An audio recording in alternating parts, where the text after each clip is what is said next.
Okay. I'll be very brief because time's running on. I've got two appeals to make, two quick appeals, and then one short plug for something that I found very useful this year. So, firstly, the appeal about the newsletter. Two things really. One is, we're on to issue 6 now with the newsletter. What I really want to encourage people to do is to get the newsletter out and to distribute it and seek opportunities to get it to a wider audience.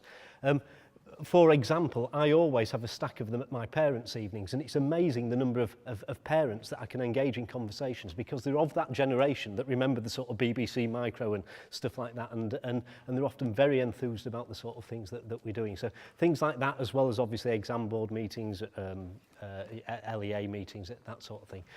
So one thing is to promote the wider distribution of it, but the secondly and more importantly really, for this newsletter to have any resonance, it's not so much the features of the applications that we use. It's much more the teachers' stories that I'm particularly looking for. And what I really want is to encourage everybody to feel that they can submit stuff, because it's your sort of experience in the classroom, simple ideas, little ideas that inspire other people to give things a whirl. You know, so it doesn't have to be anything big or complicated. It could be a simple competition. It could be just a way that you manage to recruit people onto starting a GCSE course, or the way that you encouraged an uptake in girls at A-level, or whatever. But any little thing that could inspire other people and get them to do things, we'd like those things promoted through the newsletter. So just, anytime, just mail them in, and we'll promise, anything that anyone takes the trouble to write, we'll make sure gets in the newsletter. Where do we send them? Well, just newsletter at Computing at School. .org.uk, yeah, or just directly to me, which is r.davies. I mean, whenever I've posted on the Google group, you can, as soon as you've got my email, just send it there. Which is the second plug really, is for the Google group, which, because I just get the email digest normally with the discussions going on, so I rarely visit the Google group. But this is the screen grab of the Google group, and in the past we used to have a section down on the left-hand side, right-hand side as you're looking at it, that had a lot more features. The Google group was actually a wiki where we added lots and lots of other things. Now, due to changes at Google, that's changed, and thanks to the efforts of Mark Clarkson, all the stuff that previously was on that wiki has gone to this Google site.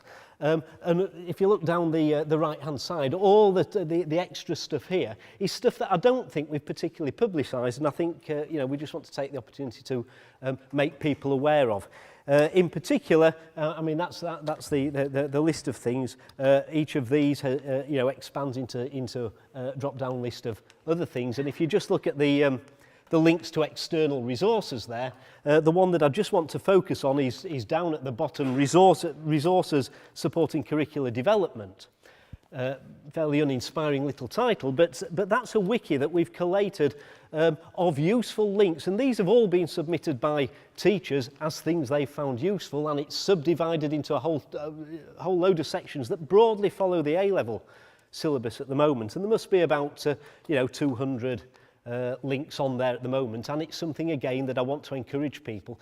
If you know of things that you can share with other people, then we want to get them onto there and just build that list up. It does become a very useful starting point for people.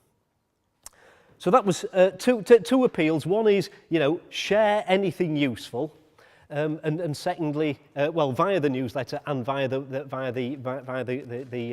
Google Wiki, which is now on a separate site. And just an appeal on the Google group, could we put a link to the site on? Because I couldn't find a link to that site, and I'm not sure who does that.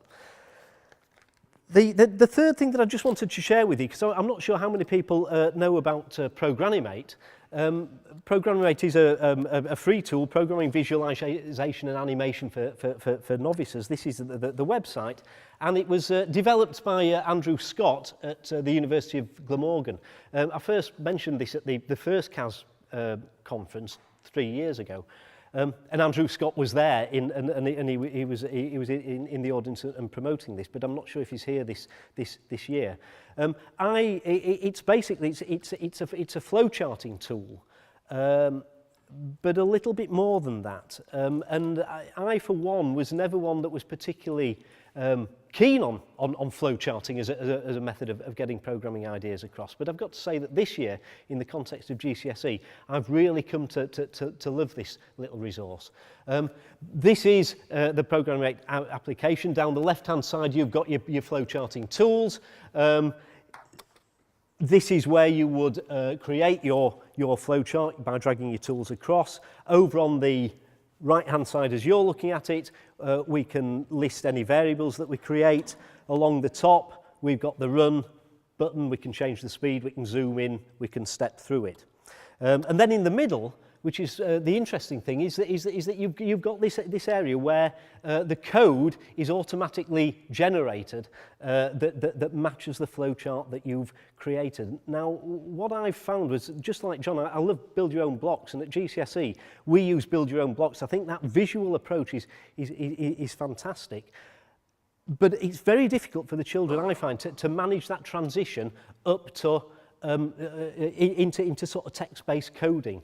And particularly, I think that we underestimate their understanding of the basic imperatives in coding, and secondly, just how big that syntax barrier is to a lot of children who, frankly, can't write accurately.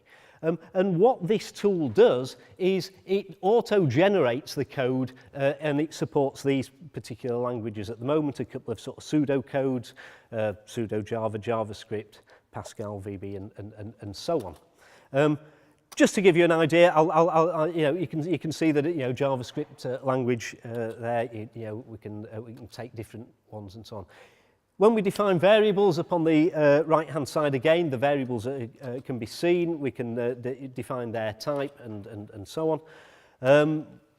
When we drag the logic in, we've got we simply click on the thing and click the object below which we want the flowchart to be added. We can have input and output, so we can prompt for input and we can display output. Just to give you an idea, when we run something, the particular point in the flowchart is highlighted, the particular line in the code is highlighted, the particular change in the variable is highlighted. It's a wonderful way for children to step through code and begin to see it happening. I don't sell it as something for complicated code, but I really do think that we try and rush through the basics far too quickly with children. And what I found this year was my children got lost in the step up to trying to do some JavaScript. And particularly the weaker ones, we spent 3 weeks working with Programming Mate, and it just did their confidence the world of good. They were at that point where they would just think it was all too much for them. And working with a tool like this was, really did help get them back on their feet and an output window. So that's it basically. Just the one final point is that Andrew Scott has already produced a load of lovely simple problems for them to work at, including some using arrays. It's as far as I'm concerned, it's perfectly pitched for GCSE if this is children's first introduction to programming. So it does what it says on the tin, basically. It's designed for novices. It strengthens that focus on thinking algorithmically rather than getting hampered by the syntax. And I think it forces children to start thinking about understanding things rather than just doing them. That's it. Thank you very much indeed.